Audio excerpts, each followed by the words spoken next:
Yeah, full power, back on again.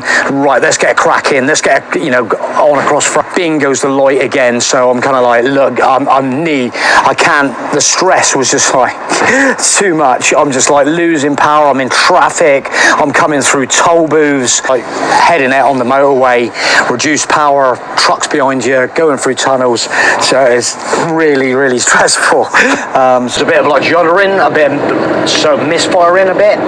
So anyway, I'm thinking maybe, is it the fuel filter? Or I'm like gripping the steering wheel so hard in this wind. It's and we're getting a headwind, which is not helping the situation. It's some EGR valve injector cleaner, and he's like, we've got some really good stuff. It's totally recommended. So I'm like, right. So we've emptied that in the diesel tank and got back out on the motorway. I've got about, with the motorhome, I came outside just to show you where we've ended up, and this is where we've ended up. Italy to bloody Chichester in Hampshire.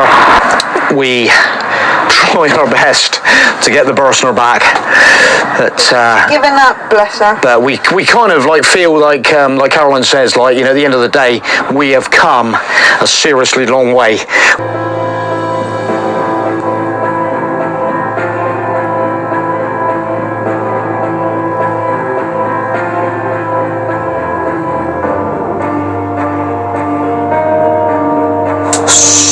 Where are we? What time is it? We've had our first leg of our journey. Dorchester. No, I'm going to literally take you all the way, and we're like, mate, that isn't bad news, that's good news. So this guy is going to take us all the way, which is bloody fantastic. Well, what can you say? I've got information for you guys. I'm just going to rewind the clock a little bit. It's nearly been 6 weeks ago since we first had the issue, and if you remember, if you've been following the story with the Fiat Ducato, we are actually tonight in the Fiat Ducato incident room.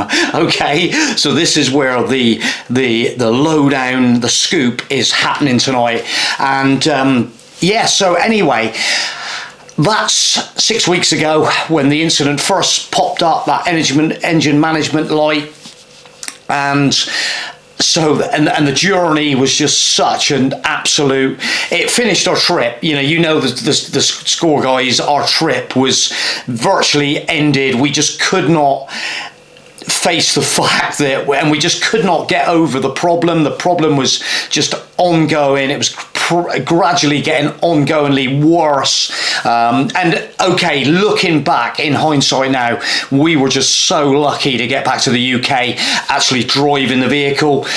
We've had this discussion so many times with different people about how can we leave it in a compound, blah blah blah, with all your equipment. If you had to leave it for a period of time, if you had to get transported back, what would you bring with you? It's so difficult. Are you going to leave all your valuable equipment in a motorhome in a place? It just plays with your mind, and but anyway, we were so fortunate enough to, I think, looking back on that little scenario, I think whatever happened, I would have been staying with my motorhome. We like I say, the value of stuff, and obviously if anything got damaged. So we were lucky enough. We got back to England, and then we got to Chichester. It failed, and that recovery process back to our home base, and which then we were getting a little bit led by different suggestions from people.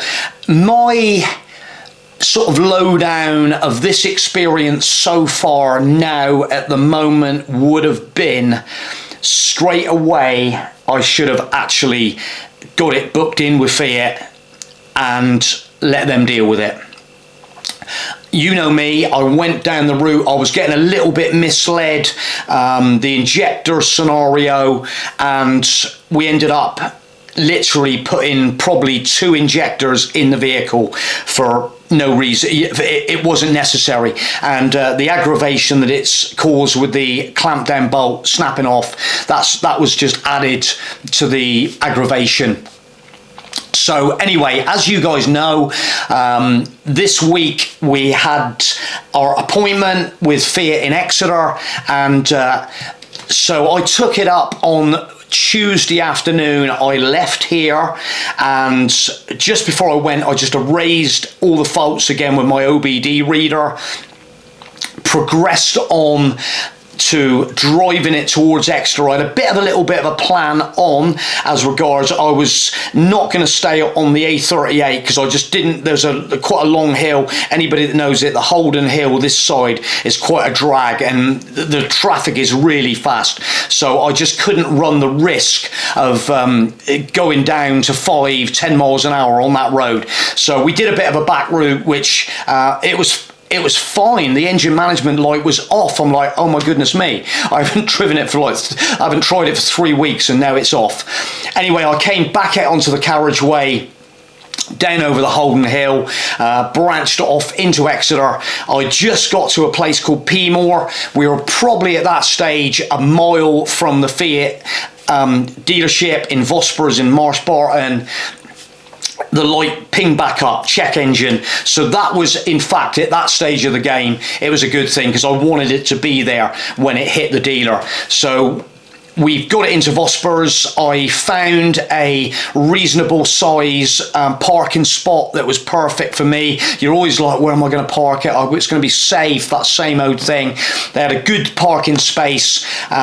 Progressed on into the reception and was greeted by the guys in the Fiat reception, and I literally showed them where I'd parked it, the number of the spec. They were like, it's fine, do not worry, let me have the keys. I dropped in the remainder of the 2 broken bolts and the other 2 bolts where I'd done the modification for the injector clamp down, and then she progressed to give Jay a call. Our contact was Jay, and believe it or not, he has been absolutely spot on. Okay, so he came out, we had a little chat. He said, look, we're going to obviously get the guy to do the extraction on the bolts that are snapped, our specialist guy, and before we can run any diagnostics, which was going to be probably on the Wednesday, so that was going to be on the Wednesday, he was going to extract them bolts. So later on in the day, I didn't pester him whatsoever, just let them do their thing, and he rung me approximately about 4:30 and said, look Joff, the bolts have been extracted, everything is gone to plan, our man Graham never fails. I'm like, oh my goodness me, that sounds so good, mate. So I was really happy with that. Just wanted to try and get back to that strong engine again, and he said, look mate, it's we got new bolts in there, we've got it all back as it should be, and tomorrow we will commence diagnostica, and fabulous, no problem at all. He was on the telephone before 9 o'clock this morning to inform me that my engine ECU is faulty. And I'm kind of like, Jay, you know, maybe I shouldn't be, you know, but that's what it's looking like. All that scenario where I sent it away, we were getting pointed to that. My friend who run a died, he was pointing to that. We had but we just couldn't get that test on it. Your ECU is faulty. What happens there then, Jay? What happens there, Joff, is we order a new ECU.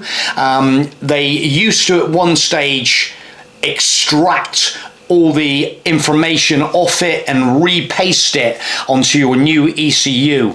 They do not do that anymore. They get a brand new flash, which is a file with all the information necessary for that vehicle, and that is going to be loaded on the ECU. So as far as I'm concerned, so it's going to be into next week, and he said, literally, Joff, that's how we've got it at the moment, and we're going to have to obviously get the ECU. And I'm like, Jay, I am over the moon, mate. It looks like you're on the case. I couldn't absolutely wish for better people. So in hindsight now, I think the advice to anybody with a problem like this is obviously before you start spending loads of money on different components, don't bother.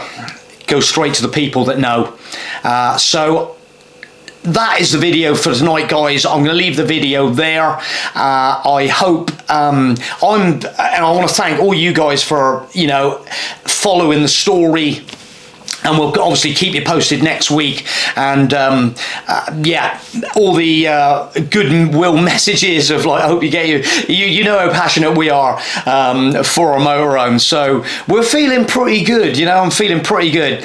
We haven't sort of got to the price yet, but we'll get to that at the end, and we'll let you know all the juicy details as we get them. So thanks for watching the video, guys. Really appreciate you watching this one. And we're gradually regaining the smiley face like we had a few weeks ago before the trip started, and into that first stage of the trip. So thanks for watching, and we'll see you on the next video. Bye for now.